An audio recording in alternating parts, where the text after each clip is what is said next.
Well, hello there, everyone who's participating in our Holy Week Day camp. Pastor Frank here. I miss you guys. I can't wait for the day where I see you guys more regularly, if not weekly, at least more often than is currently happening. So I'm glad to come to you through this video and hope that you're having a really meaningful time, a good time, thinking about what this week leading up to Easter is all about. And I appreciate our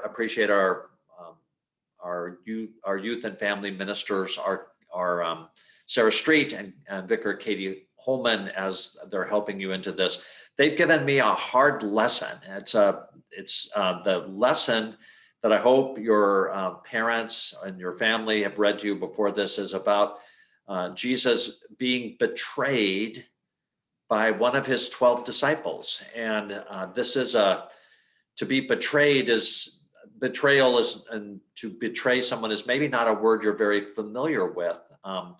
This is getting to be at the very serious point of this story, and to have someone betray Jesus is a very difficult thing. So to betray somebody, I thought we should talk about this a little bit, like how it would be that when this happens in our lives.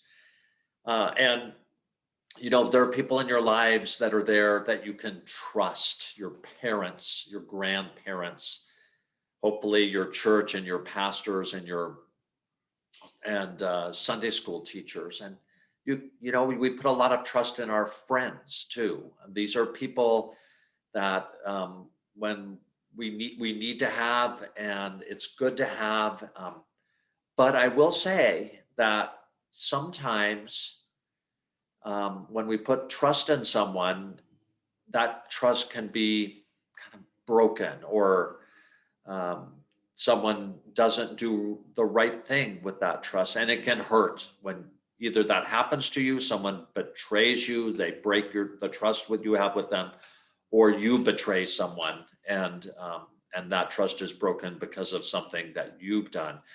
One of the most important things about the story of Jesus here in Holy Week, as he's leading up to Easter, and here this is at the very end of the story of Jesus before he dies, is that he's betrayed. And the fact that he's betrayed makes Jesus, who we think of as both God and human being, that this is something that even God has experienced, what it's like to be betrayed. It's one of the hardest things that can happen. And it reminds me of a story my mom used to tell. I trust my mom. My mom was a very wise person. I know many of your mothers and fathers.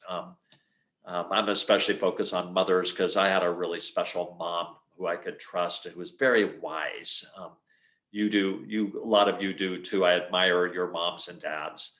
But my mom liked to tell stories about, and this was a story about her children that she kept telling so that we could understand something about betrayal and trust. This is a story about my brother Bill, not about me. And Bill my mom saw him kind of outside of the school, and he wasn't where he was supposed to be. And so she dragged him home. And Bill was very upset. And he told her that even though he was not where he was supposed to be, that he and another friend of his had agreed they were going to stand up to a bully, and that they were going to do it together. And my brother Bill felt that he had betrayed his friend when my mom took him away from the school, that then his friend was there all by himself. And Bill said, I can't betray this friend. I have to be there when we stand up to this bully. And my mom, of course, didn't want anything bad to happen to Bill, but she decided to let him go back to the school. And as the story goes, they were able to do this without violence. Nobody hit anybody or anything like that.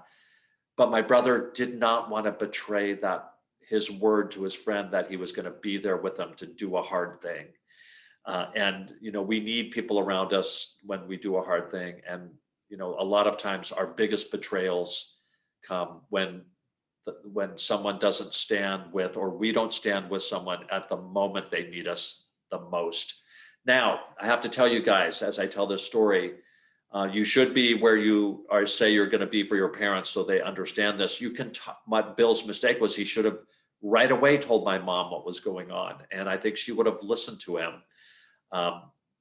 But it's also, my mom liked to tell this story because it was hard for her to let her son, who was just a little guy back then, go and do what he thought was right, and outside of my mom's complete protection.